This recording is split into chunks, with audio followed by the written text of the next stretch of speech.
the more immature you are, the more your attention and behavior is under the dominion of biological systems that have narrow short-term gratification as their focus.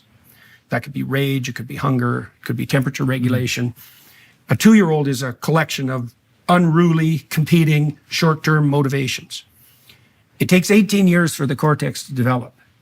And you could think of the cortex as an inhibitory structure, so that's kind of a Freudian model, or you could think about it as an integrative structure, and that's a better model. Part of Piaget's model is useful in that regard because we integrate within the confines of imitative games. But there's more to it than that. So as you become more mature, this kind of a definition of maturity, you focus more on the tomorrow and next month and next year. So your temporal span of apprehension increases, and you regulate your behavior in the present in relationship to the future. That's a sacrificial move because you're sacrificing immediate gratification for the stability of the future. And then there's another let me push back on just that description. Is it a sacrificial move or is it a rational move? Because there's some way in which I think it's both. It's both. It's rational once you can see the future, right? It's sort of very, it's to the extent it's rational, it may not be that sacrificial. You save money in order to buy a house. But I don't imagine. I don't think you believe that people can regulate that with mere rationality. Like, it has to be deeper. I would say part of that regulation of short-term impulse that's so limbically driven, mere rationality won't do the trick. And the rationality itself would have to be encapsulated within a concept of what actually constitutes rationality. So, because like I could ask you, what's worth sacrificing your short-term pleasure for? Now, the pleasure speaks for itself, right? There has to be something that you're giving that up for when you work, for example, that you regard as worthwhile. And it isn't also clear to me that that's a purely rational move. Now, there's one more sacrificial element. It's like, as you mature, it becomes less and less about what the motivated subcomponents of you want now, and more about how you find harmony in competition and cooperation in social groups. So, for example, one of the things children have to learn between 2 and 3 to be social is to take turns. And that's also a sacrifice, because the default is, it's always my turn. That's what it is like for non-social animals, for example. But if this is where I want to push back a little bit. Push away, man. Where I don't think you tell a 2 or 3-year-old this in the language of sacrifice. And no, you probably act it out for them.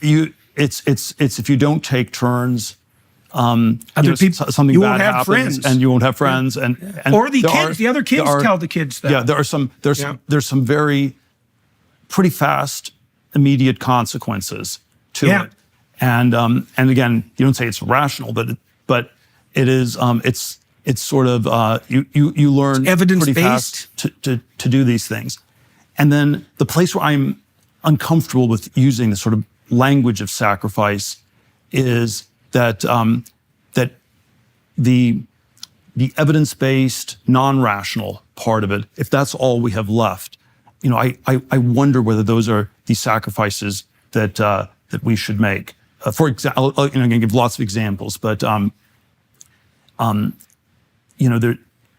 always a question about what should be done about academia. They're not, all the conservative academics are being expelled. It's so hard to do this right here. And there's there's a version of a debate I've had with a lot of right of center people over the last 20 years, where it's, well, we just, we need to just train more people with PhDs, and and then they have to keep trying to sneak into the system and have to somehow break in. Yeah, right. And there's sort of a lot of reasons to think this is hard to do or might not work. But the way I push back on it is, it strikes me as an irrational kind of sacrifice. And so from the point of view of a young person who is going to be a right-wing academic with a PhD and will be completely unemployable, that's not a rational sacrifice they made. It's a very foolish choice that perhaps this language of sacrifice confused confused things. And then Fair the enough. non-sacrificial move, is roughly like what you yourself did with, the University of Toronto, where you were, where it's at some point, I am not putting up with these silly sacrifices they're making me make in academia. I'm not sacrificing my mind, or I'm not playing by all their silly rules.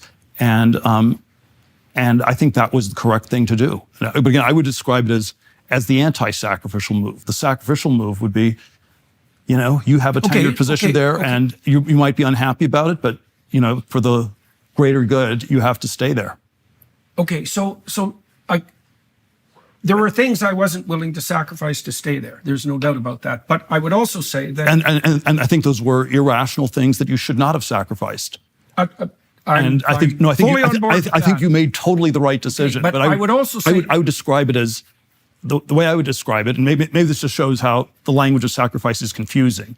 But I would describe it as you refused to make the sacrifices that were demanded of you because they were silly, irrational, crazy. in relation to what? See, that's the issue, because I think that's true. But in relation to things that, again, maybe can't be fully rationally defined, but in relation to some of the alternatives you could do, in relation to, maybe even something as stupid as what you found hedonically enjoyable, right? Did you find it enjoyable sitting on silly faculty committees as a tenured professor, or did you find it boring? And it wasn't fun. The boredom wasn't fun, and it's not the only reason to leave. Maybe it's not a sufficient reason, but from my perspective, it's a good partial reason. so There were probably a lot of things like this that added up. I was unwilling to sacrifice my tongue. And so what I Yes. sacrificed was my job and my clinical career so I could keep my tongue. But there's a Christian element to that too, because the Christian insistence is that the truth-oriented word establishes the order that's good. And so, I don't think we can escape the sacrificial language, because I had to give up my job, both of them. I had three, because I had a private business. And I couldn't touch that. But again, I don't want to make this too aggrandizing to you, but I think what you're doing is far better, far more important now. I'm certainly not unhappy about it. So if you had sacrificed your job and you were completely unemployable and had no economic prospects, you could describe it as sacrificing your job so you could express yourself. But if nobody's listening to you, that might be a pretty irrational thing to do. Again, it's rational for you to focus on reaching a much larger audience, for you to do all these things, and I think those were good decisions. You didn't let let's say the moralizing left-wing people in academia get to you. You didn't let their value system control you. Their value system is that, there's nothing more important than academia. This is the world that really matters. This is where you have to fight the battles. You said, no, you didn't let that morality control you. So I would describe it as Christian or maybe Nietzschean, but anti-sacrificial, what you did, in a very good way.